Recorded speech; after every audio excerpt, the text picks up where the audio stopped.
Apprendre son histoire est un acte de résistance. Loin de moi l'idée de vous bouleverser, mais maintenant vous commencez à me connaître, je suis pour la vérité historique, surtout quand ça concerne la colonisation, l'esclavage, les oppressions, etc. Je ne vous annonce même pas quel est le sujet, je vous demande simplement de m'écouter. La France, en 1830, bon, là vous allez comprendre quel est le sujet, la France en 1830 débarque sans aucune justification le 14 juin à Sidi Ferrouch, maintenant Sidi Fraj, en Algérie.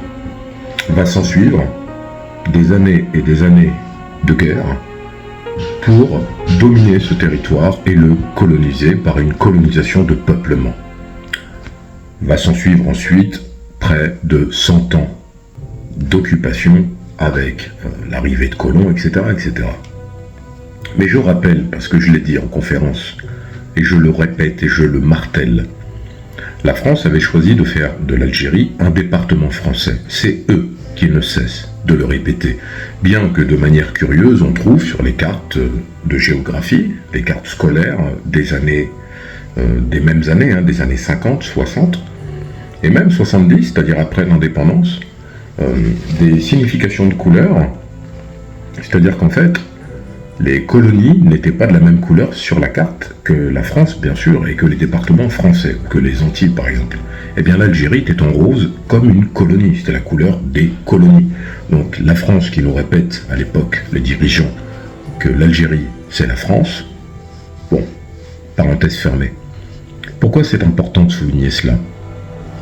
Parce que quand la France vous répète que les Algériens sont des sujets de la France, pas citoyens, il y a le code de l'indigénat, et on les appelle même les sujets musulmans, parce que même si avec le décret Crémieux par la suite, les personnes de confession juive qui ne sont pas des pieds noirs, qui étaient déjà en Algérie, mais qui en fait ont préféré tourner le dos à l'Algérie avec le décret Crémieux faisant d'eux des Français. Je rappelle que ce décret Crémieux, le maréchal Pétain va vouloir le démonter quand les Français vont se mettre à déporter les Juifs, bref. Mais regardez bien, je fais un parallèle. En 1802, quand la France rétablit l'esclavage et qu'elle va en Guadeloupe pour massacrer tous ceux qui ne sont pas d'accord, elle massacre des citoyens français qui en 1794 ont accédé à la citoyenneté. Donc en fait, on a un exploit de la France, aussi bien juridique que symbolique, la déchéance de nationalité de ses propres citoyens, entre guillemets. Bon, après, en Guadeloupe, ça continue avec le chlordécone, l'empoisonnement, etc. Mais vous voyez, regardez où je veux en venir. En Algérie, ce sont des sujets français. Pour accéder à la citoyenneté, il faut renier l'islam. Et il la donne, la citoyenneté, à peu près 60 000 qui reviennent de la Première Guerre mondiale, et puis ce qu'on appelle des notables, etc. Bon, bref, c'est tout à fait épisodique. Néanmoins, expliquez-moi, et je voudrais vos avis en commentaire. Comment il est possible qu'à partir de 1954, le 1er novembre, début de la révolution algérienne et de l'insurrection nationale, la France prend ces sujets, donc des hommes, des femmes, pas des combattants, c'est-à-dire pas des gens qui sont pris en train de poser une bombe, pas des gens qui sont pris les armes à la main. Ils leur bandent les yeux, ils leur attachent les mains, les pieds, et ils les font monter dans un hélicoptère. Ils vont aller au-dessus de la mer Méditerranée, et ces pauvres personnes, ces martyrs, ces chouhada, Allah yarhamou, vont être jetés à la mer, sans aucun jugement, sans aucun cadre juridique. Expliquez-moi ça.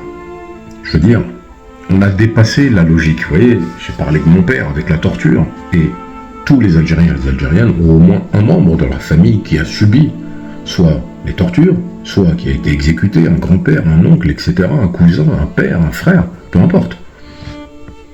Mais on poursuit dans l'abomination. Jeter des gens, des civils, d'hélicoptères.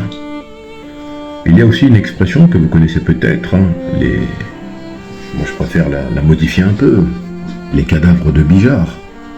Bijard, qui est devenu général par la suite, qui à l'époque commandant, va passer colonel, c'est un peu la star des parachutistes français. Quand il y a eu à Palestro une embuscade qui a provoqué la mort d'un peu, je crois que c'est 19 soldats français qui ont été tués, c'était des appelés, ils venaient d'arriver depuis 15 jours en Algérie, ça a ému toute la France et la répression a été à la même image que ce qui s'est passé à Sétif, Guelma et Kerata, c'est-à-dire qu'ils ont été dans une répression totalement, mais disproportionnée. Palestro, dans le Constantinois, vous voyez, où il y a Constantine, ils vont venir et ils vont massacrer le général Ossarès, parce qu'à l'époque il est commandant, lui-même reconnaît qu'ils ont été dans l'excès, il le reconnaît d'abord à demi-mot, puis il le reconnaît dans une interview sur un documentaire sur la guerre d'Algérie. Ils ont emmené des gens qui n'avaient rien à voir. Quand je dis qu'ils n'avaient rien à voir, c'est-à-dire que certains n'étaient pas au FLN. On était, entre guillemets, dans la poursuite de cette révolution. Mais regardez bien, ils emmènent les gens dans des stades. Ils les torturent, ils les exécutent, ils les rafalent. Et là, vous avez ça. On les met dans des hélicoptères et on les jette à la mer.